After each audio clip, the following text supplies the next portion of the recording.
Bom dia, meus irmãos, minhas irmãs. Sejam bem-vindos mais um dia, essa semana que se inicia. E vamos dar início à nossa EBD de hoje, dando sequência aqui na Confissão de Westminster. E gostaria de fazer uma oração antes. Tá bom? Ó Senhor Deus, Pai eterno, todo-poderoso, Criador dos céus, da terra, tudo que neles há, um Deus, derrama a Tua graça sobre nós. Ó Senhor, queremos nesse momento pedir o Teu direcionamento para que possamos, mais uma vez, diante da Tua palavra, falarmos daquilo que é relevante para os meus irmãos, possas abrir os nossos olhos, os nossos ouvidos para aquilo que vai ser colocado aqui e que possamos, Pai, aprender mais de Ti, para que sejamos e que possamos refletir mais a luz de Cristo nesse mundo. E é no nome do nosso Senhor, do nosso Salvador, Teu Filho amado Jesus, que eu oro. Amém. Então, meus irmãos, dando sequência à nossa Confissão de Westminster, hoje nós vamos entrar no capítulo 17. E nesse capítulo 17, nós vamos abordar a perseverança dos santos.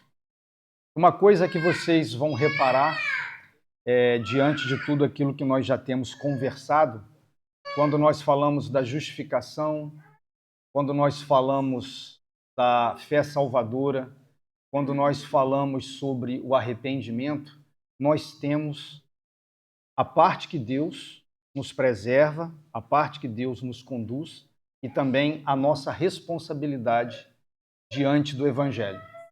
E aqui, na perseverança dos santos, não é diferente.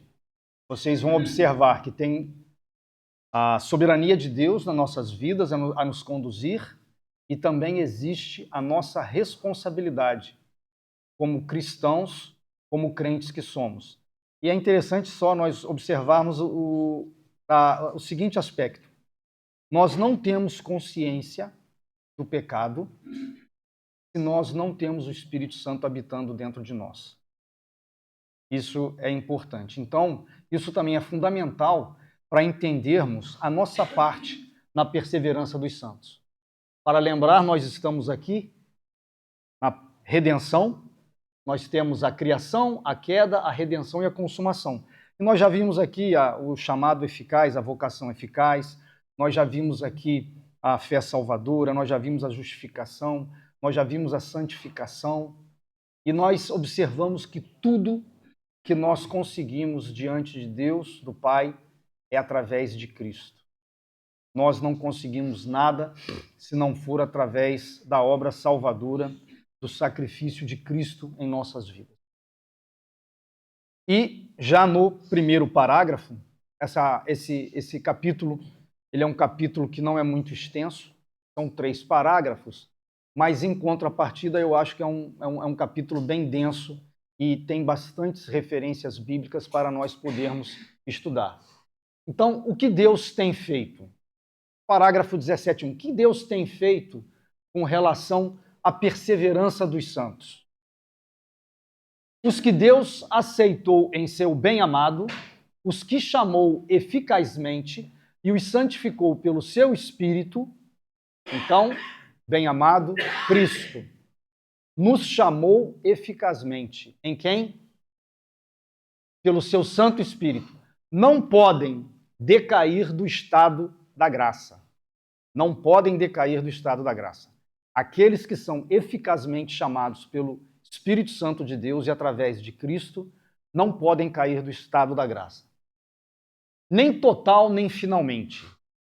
Mas com toda certeza hão de perseverar nesse estado até o fim e estarão eternamente salvos. 2 coisas importantes aqui. Isso nos traz um conforto. Isso nos traz uma tranquilidade. Porque nós iremos perseverar nesse estado até o fim e estaremos eternamente salvos. No entanto, a confissão e a Bíblia vai nos chamar a atenção para a nossa responsabilidade, aquilo que nós temos que fazer. Então, o que Deus aceitou em seu bem-amado, os que chamou eficazmente, os santificou pelo seu Espírito, não podem decair do estado da graça, nem total, nem finalmente. Prova das Escrituras, Filipenses 1,6. Estou certo de que aquele que começou boa obra em vocês há de completá-lo até o dia de Cristo Jesus. Então, Deus nos chamou eficazmente, Deus nos justificou, Deus nos adotou, Deus nos santificou de uma forma definitiva. Tem como Deus deixar que nós nos percamos? Tem como a eficácia do sacrifício de Cristo deixar de que nós alcancemos a eternidade de forma salva? Porque não depende de nós, depende de Cristo. Então, não tem como Deus nos chamar, não tem como Deus nos justificar, não tem como Deus nos adotar como filhos, não tem como Deus iniciar o nosso processo de santificação, não tem como nós termos fé em Cristo e isso daqui ser interrompido por nossa vontade, exclusivamente. Então, estou certo de que aquele que começou boa obra em vocês, ou seja, todo esse contexto que eu falei, da vocação eficaz e todo esse processo, não tem como não ser completado até o dia de Cristo. E se Cristo, nós vamos ver passagens em que ele fala que Cristo segura nas nossas mãos, tem como a gente soltar da mão dele por nossa vontade, já que ele diz que não? Não tem perigo de que isso aconteça. João 10, 28. Eu lhes dou a vida eterna, jamais perecerão, e ninguém as arrebatará da minha mão. Então, quem segura em nossas mãos é o próprio Cristo. Quem nos sela para a vida eterna é o Espírito Santo, é o próprio Deus. Aquilo que meu Pai me deu é maior do que tudo, e da mão do Pai ninguém pode arrebatar. Tem como, se Deus segura na nossa mão, nós conseguirmos soltar da mão de Deus? Nós temos percalços, nós temos dificuldades, nós temos provações e temos tribulações. Mas não existe, não tem como nós deixarmos de estarmos unidos pela mão de Deus. Por quê? Porque Ele nos predestinou para isso. Então aqui nós estamos vendo o que Deus tem feito com relação à perseverança. Depois nós vamos ver a nossa parte. Mas com toda certeza hão de perseverar nesse estado até o fim e estarão eternamente salvos. 2 Pedro 1,10. Por isso, irmãos, procurem com empenho. Pedro já dá o direcionamento agora falando conosco. Aqui já começa a entrar a nossa responsabilidade, cada vez maior, confirmar a vocação e a eleição de vocês. Às vezes a gente fica meio, confuso, mas Pedro fala, nós temos que procurar com empenho fazer aquilo que já está determinado por Deus. Procurem com empenho confirmar a vocação e a eleição de vocês. Então nós vemos o que Deus faz, e aqui já temos uma introdução, uma noção que, além do que Deus faz, nós vamos ver que essa obra Deus faz pelo amor dele, faz pelo mérito e intercessão de Cristo e faz pelo Espírito Santo. E nós também precisamos atender a esse chamado. 1 João 3,9. Todo aquele que é nascido de Deus não vive na prática de pecado, porque nele permanece a semente divina. Esse não pode viver pecando, porque é nascido de Deus. Então é interessante que ele chama a atenção nas passagens, e no livro do Van Dix Horer, ele chama a atenção que nós não podemos relaxar achando que podemos levar uma vida de qualquer jeito. Eu vou pecar, porque uma vez que Deus me escolheu, eu posso levar a vida da forma que eu quiser. Não é assim. E nós vamos ver que isso tem consequências. Todo aquele que é nascido de Deus não vive na prática de pecado, porque nele permanece a semente divina. que é o Espírito Santo. E o Espírito Santo vai estar a todo instante a nos incomodar com relação à nossa prática de vida, com relação ao pecado. Esse não pode viver pecando, porque é nascido de Deus. 1 Pedro 1, 5, 9. Que são guardados pelo poder de Deus mediante a fé para a salvação preparada para ser revelada no último tempo, obtendo o alvo dessa fé, a salvação da alma. São guardados pelo poder de Deus mediante a fé. É o poder de Deus sobre as nossas vidas, é o poder de Deus atuando em nós pela vocação eficaz, pelo Espírito Santo e também pela fé. Então, da mesma forma como nós vimos na santificação, da mesma forma como nós vimos no arrependimento, é um caminho paralelo. Deus e nós. Deus nunca nos encoraja a usar as promessas dele como desculpas para uma vida relaxada. Isso é importante. Ao mesmo tempo que nós temos garantia, ao mesmo tempo que nós temos conforto, ao mesmo tempo que nós temos tranquilidade, nós não podemos usar isso como desculpa para uma vida relaxada. Como lá em 1 João nós vimos, aquele que é nascido em Deus não pode viver no pecado. Não consegue.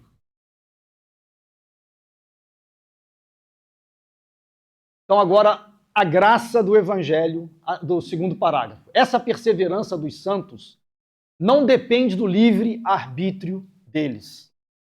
Nós, os santos, como nós já estudamos sobre o livre-arbítrio, mas da imutabilidade do decreto da eleição que Deus determinou, procedente do livre e imutável amor de Deus Pai, da eficácia do mérito e intercessão de Jesus Cristo, da permanência do Espírito, da semente de Deus neles e da natureza do pacto da graça.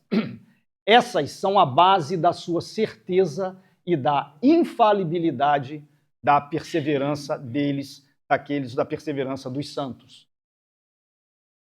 Então, essa perseverança dos santos não depende do livre-arbítrio deles, mas da imutabilidade do decreto da eleição procedente do livre e imutável amor de Deus, o Pai.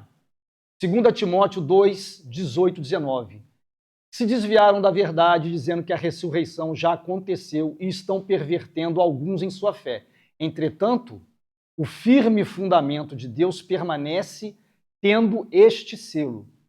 Isso aqui é Paulo falando a Timóteo, alguns que, entre aspas, se afastaram da fé. Nós vamos ver que esses nunca pertenceram ao Senhor.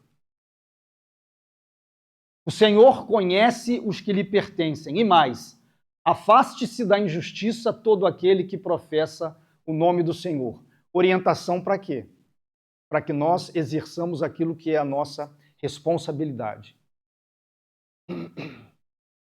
Jeremias 31:3. De longe o Senhor lhe apareceu dizendo: com amor eterno eu o amei, por isso com bondade o atraí. Então nós podemos ver aqui a soberania de Deus em nossas vidas, a soberania de Deus para aqueles que são os chamados, para aqueles que são os eleitos.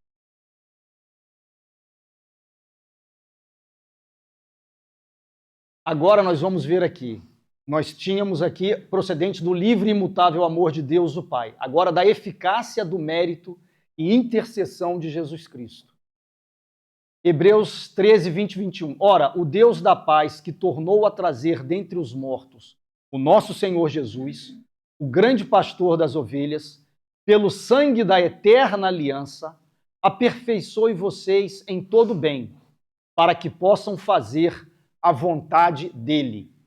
Que ele opere em nós o que é agradável diante dele, por meio de Jesus Cristo, a quem seja a glória para todo sempre. Amém. E aqui nós vamos ver a Confissão de Westminster, ela traz a importância do Deus Trino na perseverança, na atuação de Deus, o Pai, de Jesus Cristo, o Filho e do Espírito Santo. Então nós podemos ver que, pela eficácia do mérito de Cristo, e não nossa, e pela intercessão constante de Cristo por nós. Hebreus 7:25. Por isso também pode salvar totalmente os que por ele se aproximam de Deus, vivendo sempre para interceder por eles. Demonstra que Cristo está sempre a interceder por nós, o que é importante para a nossa perseverança. E aqui nós temos esse texto de Romanos que fala que nada pode nos afastar do amor de Deus, da eficácia do mérito da intercessão de Jesus Cristo. Quem tentará, Romanos 8:33, 9, quem intentará acusação contra os eleitos de Deus? É Deus quem os justifica. Nós já estudamos isso na justificação dos santos. Quem os condenará? É Cristo Jesus quem morreu, ou melhor, quem ressuscitou, o qual está à direita de Deus e também intercede por nós constantemente. Quem nos separará do amor de Cristo? Será a tribulação? Ou a angústia, ou a perseguição, ou a fome, ou a nudez, ou o perigo, ou a espada? E Paulo coloca aqui tudo, basicamente, o que pode acontecer na vida de um cristão durante a caminhada dele, durante a caminhada até o dia que estaremos de novo com Cristo. Como está escrito, por amor de ti somos entregues à morte continuamente. Fomos considerados como ovelhas para o matadouro. E todas essas coisas, porém, somos mais que vencedores por meio daquele que nos amou. Porque eu estou bem certo de que nem a morte, nem a vida, nem os anjos, nem os principados, nem as coisas do presente, nem do porvir, nem os poderes, nem a altura, nem a profundidade, nem qualquer outra criatura poderá nos separar do amor de Deus que está em Cristo Jesus, nosso Senhor. Confirma que uma vez que nós estamos de mãos dadas com Deus através de Cristo, não tem como nós nos afastarmos disso. Mas temos as nossas responsabilidades, temos as nossas obrigações como cristãos. Da permanência do Espírito. Então, nós vimos do livre e imutável amor de Deus, da eficácia do mérito e da intercessão de Cristo e da permanência do Espírito, da semente de Deus neles. 1 João 3,9. Todo aquele que é nascido de Deus não vive na prática do pecado, porque nele permanece a semente divina. Esse não pode viver pecando, porque é nascido de Deus. Então, mais uma vez, ele chama a atenção de que nós não podemos descansar na preservação da nossa salvação em Deus. Nós não podemos achar que podemos ter uma vida, uma vez que somos salvos, uma vez que somos preservados por Deus, nós não podemos ter uma vida negligente e inconsequente. E depois nós vamos ver as consequências que isso traz para o pecado. E da natureza do pacto da graça. Jeremias 32:40. Farei com eles uma aliança eterna, segundo a qual não deixarei de lhes fazer o bem. Porei o temor no coração deles, para que nunca se afastem de mim. Então aqui nós vemos a soberania de Deus. Farei, não deixarei e porei. Depende de nós esse texto aqui exclusivamente? Não. Então, isso de certa forma nos traz tranquilidade e conforto, porque nós sabemos que Deus está a operar por meio da obra de Cristo, por meio da intercessão de Cristo e por meio do selo que nós temos do Espírito Santo. Essas são a base da sua certeza e da infalibilidade da perseverança deles. João 10:28. Eu lhes dou a vida eterna, jamais perecerão e ninguém as arrebatará da minha mão.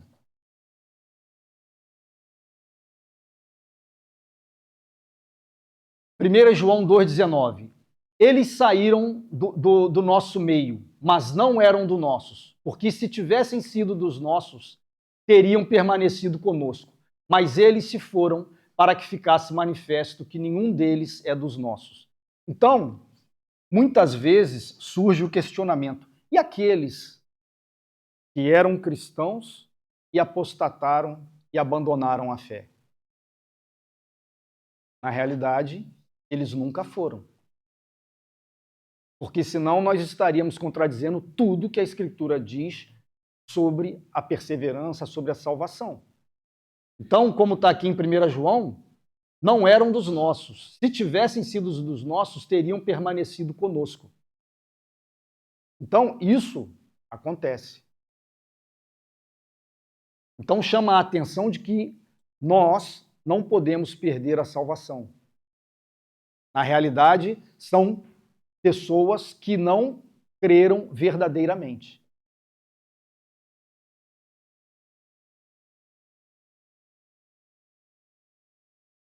Tudo isso dá origem a uma certeza, até mesmo a uma infalibilidade de conhecimento, de que o povo de Deus não irá apostatar. Temos de ler as grandes promessas da Bíblia no contexto desse decreto eterno, dessa salvação do Deus Trino, dessa aliança eterna. Deus Pai, Deus Filho e Deus Espírito Santo. E agora, já no terceiro parágrafo, são as tentações que nós passamos, os corações endurecidos e as consequências do pecado dos que são cristãos, dos que perseveram. Eles, porém, podem, os que perseveram, pelas tentações de Satanás e do mundo, pelo predomínio da corrupção restante neles. Então, nós vimos, quando nós estudamos sobre a santificação, que nós temos uma santificação definitiva, quando somos justificados por Cristo, e temos uma santificação progressiva. E a reminiscência do pecado em nós, né? Corrupção restante neles e pela negligência dos meios de sua preservação. Então, aqui vai chamar a atenção para a nossa conduta. Como nós nos deparamos diante daquilo que é obrigação nossa como cristãos, com relação à leitura da palavra, com relação à oração, com relação à comunhão, com relação a um arrependimento verdadeiro e pleno. Isso pode influenciar para que nós caiamos em tentação, para que nós pequemos, e isso vai acontecer. Mas nós temos tentações, nós temos a corrupção restante que predomina em nós, como resultado da queda, e da negligência que nós temos para preservar, cair em graves pecados e por algum tempo continuar neles. Isso pode acontecer. Ao fazê-lo, eles incorrem no desagrado de Deus. Isso vai trazer consequências nossa com relação a Deus, vai desagradar a Deus. Entristecem o seu Santo Espírito, aquela semente que foi plantada e colocada em nós. E, em alguma medida, vêm a ser privados das suas graças e confortos. Nós podemos ser privados disso. Tem o seu coração endurecido e sua consciência ferida.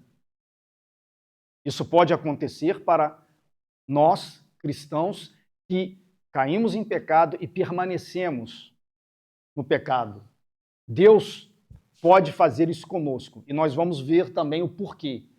Prejudicam e escandalizam os outros, ou seja, o pecado, viver no pecado, ele traz consequências não somente para nós, da nossa comunhão e da nossa relação com Deus, mas traz consequências para dentro da igreja, traz consequências para a nossa relação com o próximo, além de darmos um testemunho ruim para o mundo.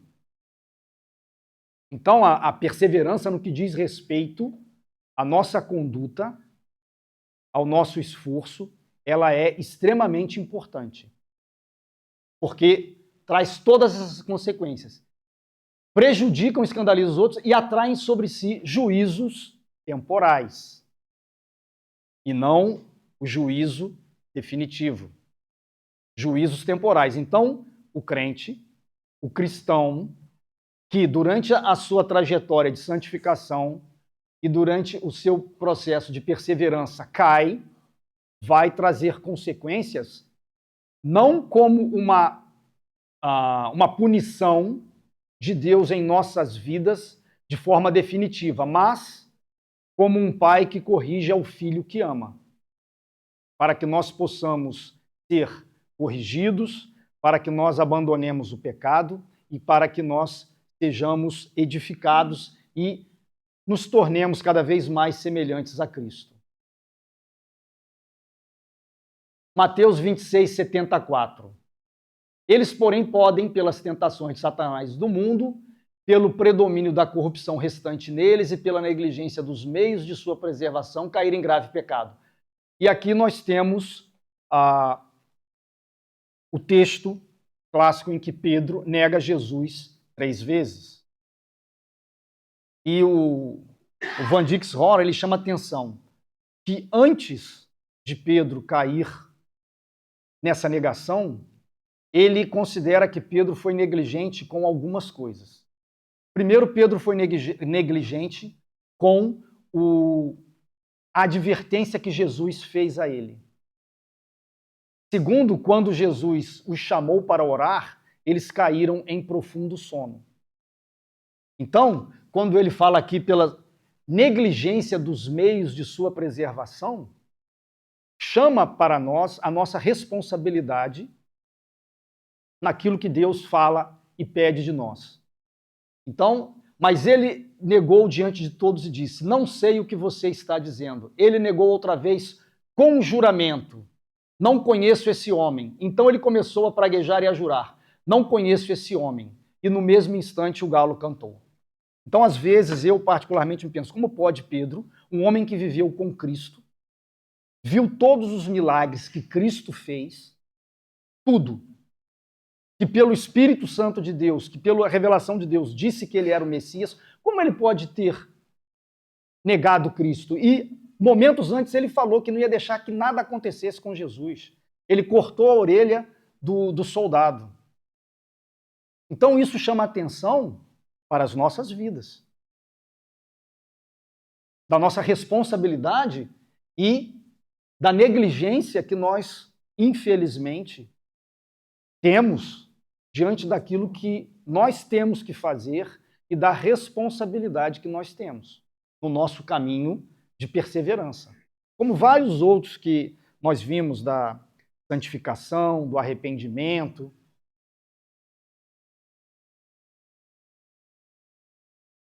E também nós temos o caso, também que a Bíblia fala de Davi.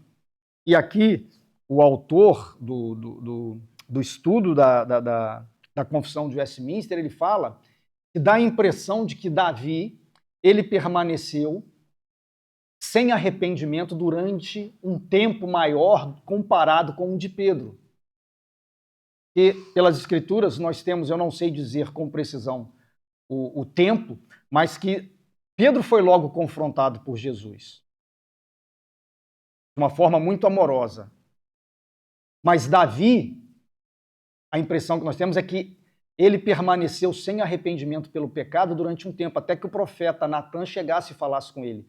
E nós, de acordo com a Confissão de Westminster, isso pode trazer, se permanecemos no pecado, isso pode trazer consequências maiores. E aqui a gente vai tentar mostrar um pouco disso. Então, Davi, a Confissão de Westminster chama a atenção para o título, Confissão e Arrependimento de Davi. Livra-me dos crimes de sangue, ó Deus, Deus da minha salvação, e a minha língua exaltará a sua justiça.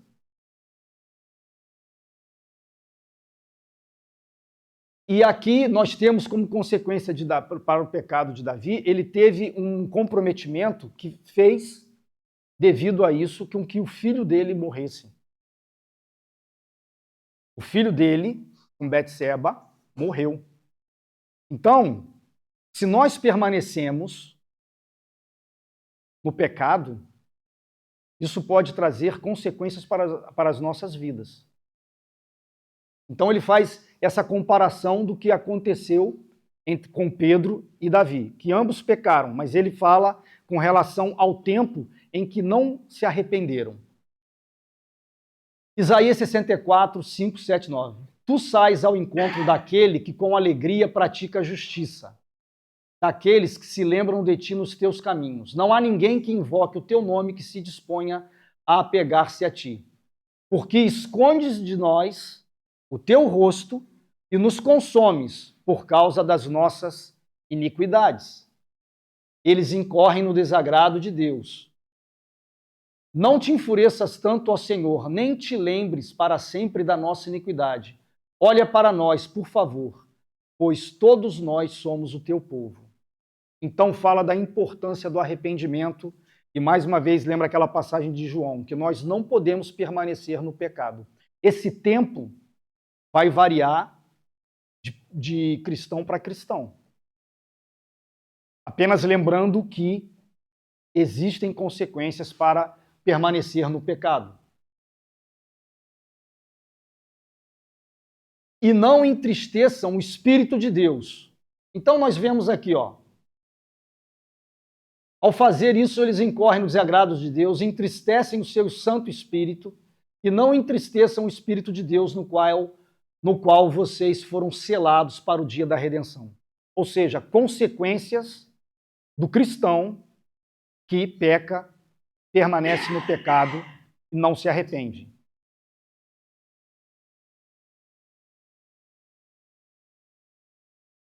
Salmo 51, 8, 10, 12. Em alguma medida venha a ser privado das suas graças e conforto. Então a confissão está chamando a atenção que, como consequência do pecado, nós podemos ser, em alguma medida, ser privado das graças e confortos. Faze-me ouvir júbilo e alegria, para que exultem os ossos que esmagaste. Aqui, Davi fala da consequência, do que ele está a sentir, como consequência do pecado.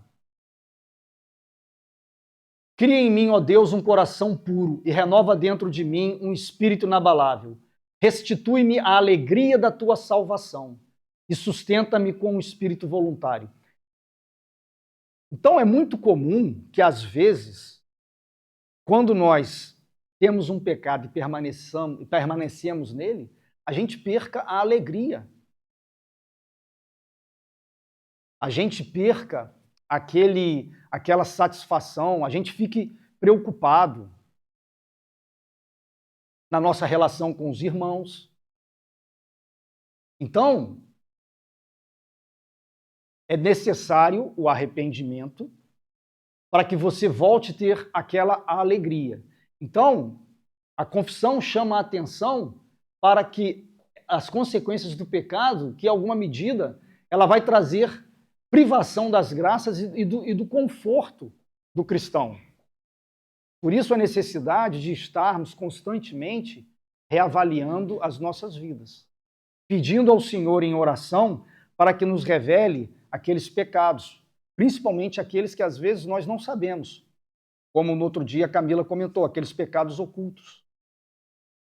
Por isso nós não podemos negligenciar os meios, a leitura da palavra, a oração, a comunhão, o companheirismo. Se temos dificuldade com algum pecado, oramos, lemos a palavra e aquilo permanece, nós precisamos procurar alguém. Porque isso traz consequências para a nossa vida cristã. E aqui a gente tem visto algumas consequências. Isso pode trazer tristeza, pode trazer desânimo.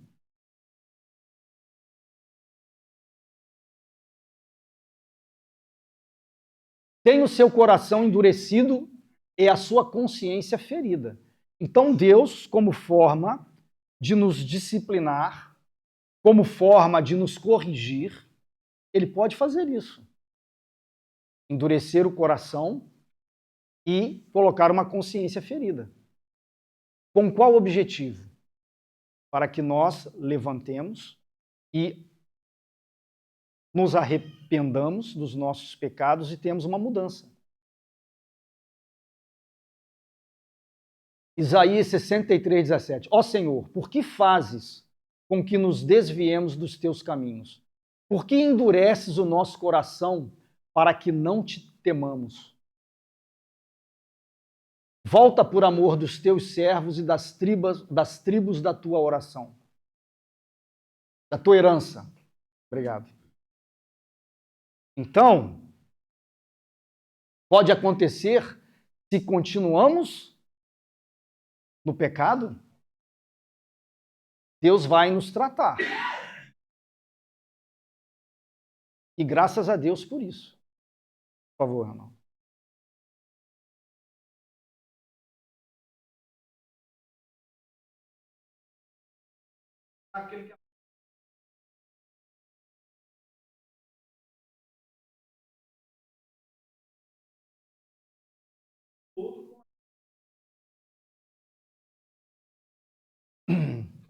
Eu acho que algumas coisas são marcas do cristão. Primeiro, se você tem contato com esse cristão que está em pecado e você o confronta, é natural que ele vai reconhecer que está no pecado e vai buscar a forma de se arrepender. O que apostata da fé, ele geralmente, a maioria das vezes, como ele nunca foi do Senhor e nunca foi de Cristo, ele não vai ter nenhum arrependimento com relação àquilo que ele faz.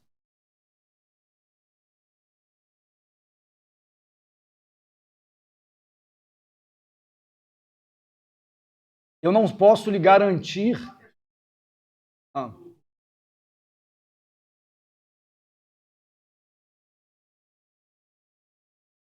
Ele foi confrontado. Mas quando ele foi confrontado, na mesma hora ele se arrependeu. Agora, eu não tenho como garantir a você que um cristão, que você o confronte com o pecado, ele de imediato ele vai aceitar aquilo. Pedro, nós vimos ali que aceitou. Davi, nós vimos que aceitou. E até o autor do estudo sobre a Confissão de Westminster, ele diz que Pedro foi até o intervalo de tempo que passou entre o pecado de Pedro e quando ele foi confrontado por Jesus foi menor. Mas a atitude, tanto de Pedro quanto de Davi, foram de reconhecer o pecado imediatamente. Então, pela Bíblia, existe essa tendência. Agora, eu não tenho como garantir a você o seguinte, um irmão está em pecado, eu vou e falo com ele. E assim, não é só que eu estou dando aqui um exemplo de você confrontar. Às vezes não precisa nem disso. Às vezes você comete um pecado e na mesma hora o Espírito Santo lhe confronta. E você se arrepende. Agora, aquele que apostata da fé, eu acho que esse processo não passa por ele. Porque ele não tem o Espírito Santo que habita dentro dele. É essa a visão que eu tenho.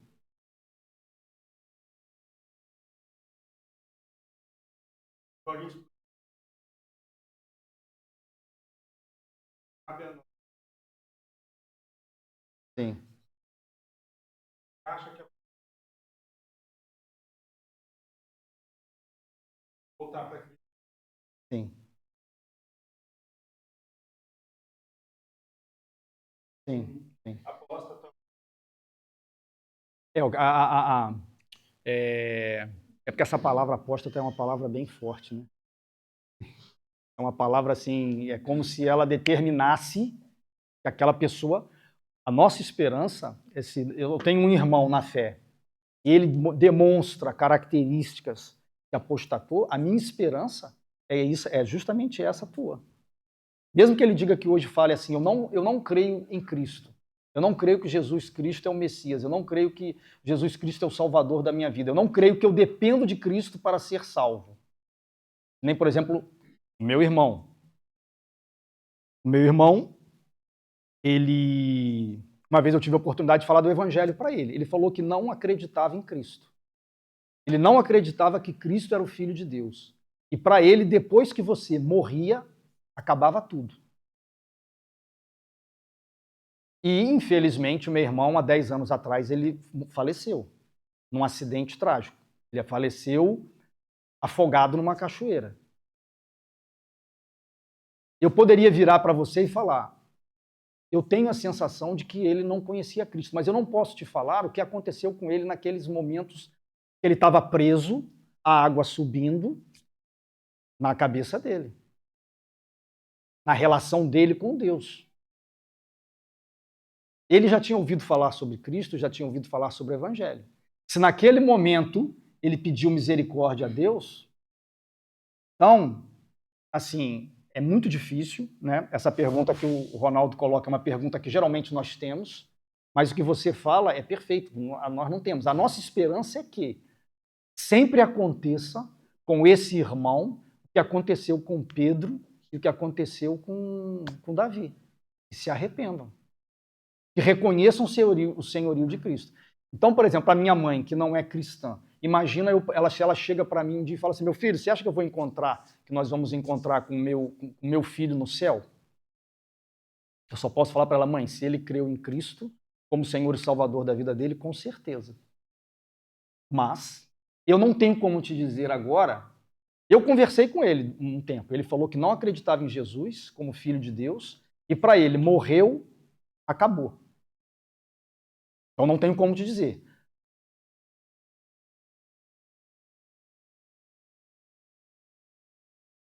Sim?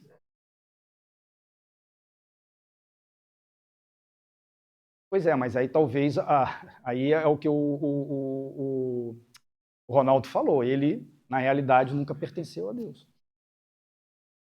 Isso.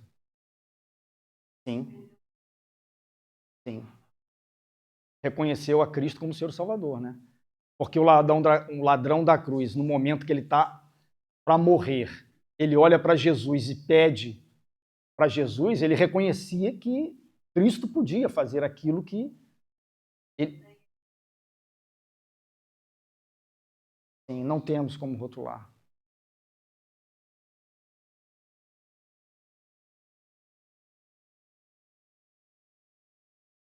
Sim.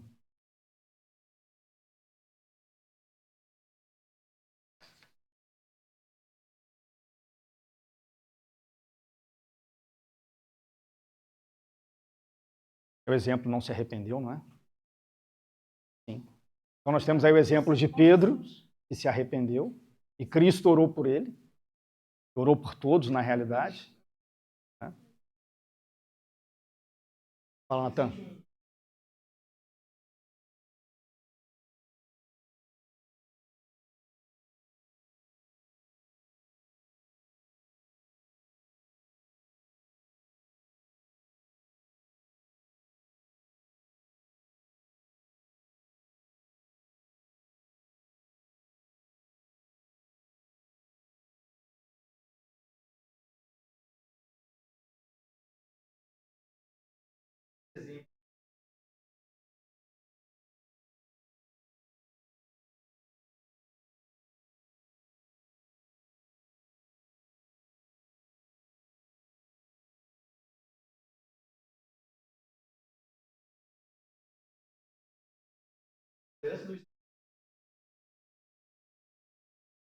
Com certeza. E aqui vai se arrepender. Sim.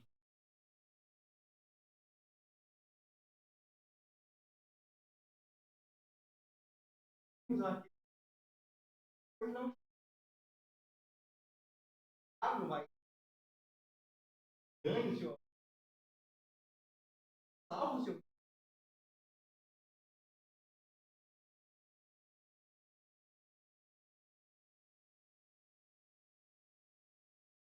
a Deus.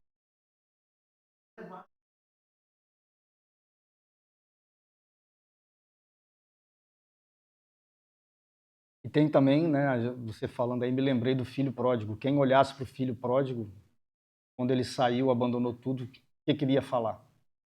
Né? Então, chama atenção para que nós, como o Iago diz, que nós somos limitados, Às vezes a gente quer ter essa questão de definir, de julgar e de dizer sim, é, não, não é. E a gente tem que ter muito cuidado com relação a isso.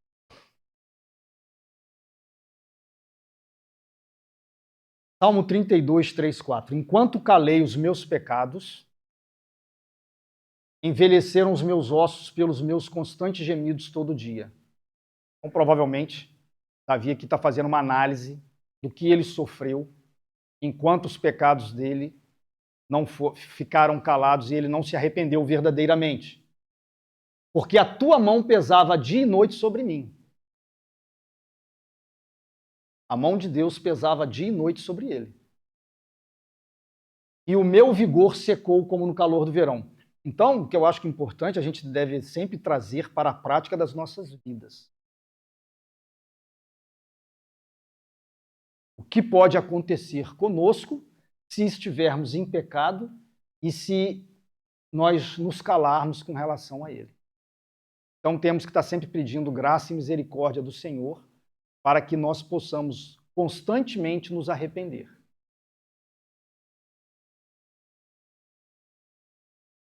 Prejudicam e escandalizam os outros e atraem sobre si juízos temporais. 2 Samuel 12,14. Mas, porque com isto você deu motivo a que os inimigos do Senhor blasfemassem. Isso é uma coisa importante que eu estava a conversar com o pastor Leonardo, e ele falou de quando nós, como cristãos, pecamos, o que isso mostra para aqueles que estão à nossa volta, o que isso mostra para aqueles que não são cristãos, dá motivo para que as pessoas blasfemem, dá motivo para que as pessoas falem mal do evangelho por causa da nossa conduta. Então, como eu falei anteriormente, nós temos que ter cuidado, por quê? Porque não é só um mal, um prejuízo que nos traz individualmente. É um prejuízo que traz para a igreja, é um prejuízo que traz para a igreja de Cristo. E o nosso objetivo é o quê? Evangelizar, é levar a palavra. Como nós vamos levar a palavra se nós vivemos de forma a escandalizar o reino de Deus? Então, isso é importante também. Nós não temos que olhar somente para nós, para o nosso coração. Temos que olhar também para aquilo que está à nossa volta. Até mesmo para o nosso irmão dentro da igreja. Bom dia.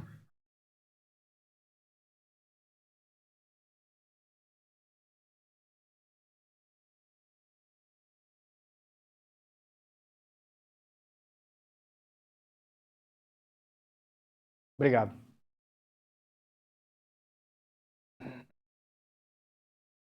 Também o filho que nasceu morrerá, falando para Davi, aquilo que eu disse antes, como consequência desse pecado que ele cometeu. 1 Coríntios 11:2. Mas quando julgados, somos disciplinados pelo Senhor, para não sermos condenados com o mundo. E aqui é uma distinção que nós sofremos juízos temporais, mas de forma bem clara, não é a condenação definitiva, porque nós somos salvos. Então, ele fala que vamos sofrer, vamos ser disciplinados durante esse processo de forma temporal, mas por amor do Senhor, para que possamos caminhar em santidade e sermos cada vez mais semelhantes a Cristo.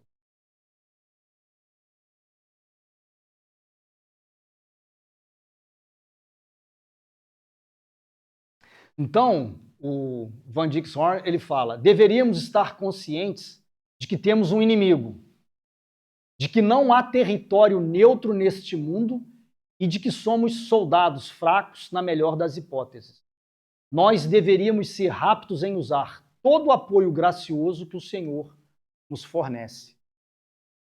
Então, chama a atenção para o mundo que vivemos, o mundo caído, e os recursos que nós temos, que o Senhor coloca diante de nós para que nós possamos viver da forma mais santa possível nesse mundo. Então, aqui nós temos esses dois textos do Anthony Hockman. Ele tem um capítulo bem extenso que fala sobre perseverança. E ele fala daqueles que são a favor da perseverança dos santos e daqueles que não são. E o que ele diz? Deus, pelo seu poder, guarda seu povo de afastar-se dele. Que Cristo não permite que alguém seja arrebatado de sua mão. O pastor Leonardo, ele tem uma frase que ele fala que eu acho engraçada e interessante. Tem perigo de a gente perder a salvação uma vez que nós estamos ligados na mão de Cristo? Que não depende de nós. Depende de Cristo. Nós temos que fazer a nossa parte. E que o Espírito Santo sela-nos para o dia da redenção. Então nós vemos aqui a atuação de Deus, o Pai, de Cristo, o Filho e do Espírito Santo. Descansamos finalmente não porque seguramos nele, mas porque ele segura em nossa mão. Agora, a nossa parte. Ainda assim, essa doutrina nos conclama a perseverar na fé. E esse é o nosso desafio. Esse é o nosso desafio. Só podemos perseverar pelo poder de Deus e pela sua graça. Mas ensinar essa doutrina de modo a apresentar apenas o seu conforto e não o desafio, só a segurança e não a exortação é ensinar um só lado. E a Bíblia constantemente nos adverte do perigo desse desequilíbrio. Ou seja, temos que tentar ter esse equilíbrio. Aquilo que é responsabilidade nossa e aquilo que é graça e bênção de Deus, de Cristo, do Espírito Santo em nossas vidas.